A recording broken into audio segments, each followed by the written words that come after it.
সুবহানাল্লাহি ওয়া বিহামদিহি কতবার দিলাম তো আপনাদেরকে।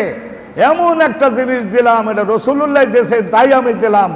রসুল বলেছেন যে একজনের গুনাহ, যৌবনকালের গুনাহ যদি পাহাড়ের সমানও হয়, আল্লাহর কাছে পাহাড়ের কোনো ভ্যালু আছে? জোরে বলবেন। আরে আল্লাহর কাছে এই পাহাড়ের কোনো বেল আছে?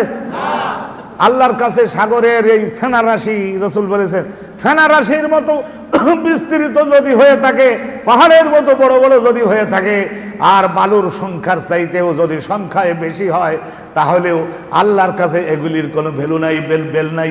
আল্লাহ রাব্বুল আলামিন যখন দেখবেন ওই লোকটা অনুতপ্ত হয়েছে, কলব সংশোধন হয়েছে, ব্রেন সংশোধন হয়েছে, আমার পথে আসবার জন্য পাকা নিয়ত করেছে, আল্লাহ রাব্বুল আলামিন গফুর ও গফফার নামের শক্তি বলে আল্লাহ তার পিছনের জীবনের সব গুনাহগুলি ক্ষমা করে দিয়ে আল্লাহর জাতে পাকের নূর লাইট তার কলবে ব্রেনের মধ্যে দিয়ে দিবে।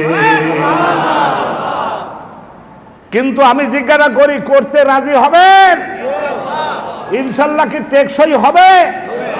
আমার কিন্তু হায়াত বেশি আছে কিনা তা জানি না, এর চাইতে দামি জিনিস আমি পরিষ্কার করে বলেছি।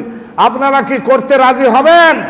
আমি আমার নিজেকেও বলছি, ওরে সময় গেল গেল গেল বয়ে, এখনই যদি লাইনে না উঠিস তাহলে তোর দুঃখ আসলে আল্লাহ কোনো দুঃখ করবে না। কিন্তু আস্তাগফিরুল্লাহ আল্লাযী লা ইলাহা ইল্লা হুয়াল হাইয়ুল কাইয়্যুম ওয়া আতুবু ইলাইহি, আস্তাগফিরুল্লাহ আল্লাযী লা ইলাহা ইল্লা হুয়াল হাইয়ুল কাইয়্যুম ওয়া আতুবু ইলাইহি।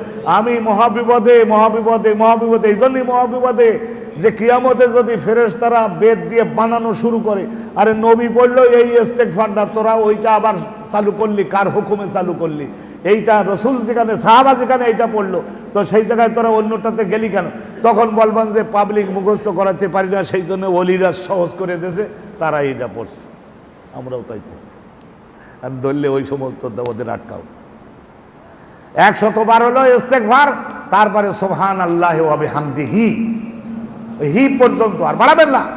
সুবহানাল্লাহি ওয়া বিহামদিহি, মুখ খোলে না, সুবহানাল্লাহি ওয়া বিহামদিহি, সুবহানাল্লাহি ওয়া বিহামদিহি কতবার? দৈনিক কতবার? 100 বার। এটা পড়েন। 40 দিনের কথা বলে দিলাম। 40 দিন যেতে না যেতেই আপনার কলবের মধ্যে পাপের বিরুদ্ধে মহা ঘৃণা হবে, ব্রেনের মধ্যে গুনার কাজের বিরুদ্ধে মহা ঘৃণা হবে, আর তখন দেল এবং ব্রেন চেঞ্জ হয়ে যাবে।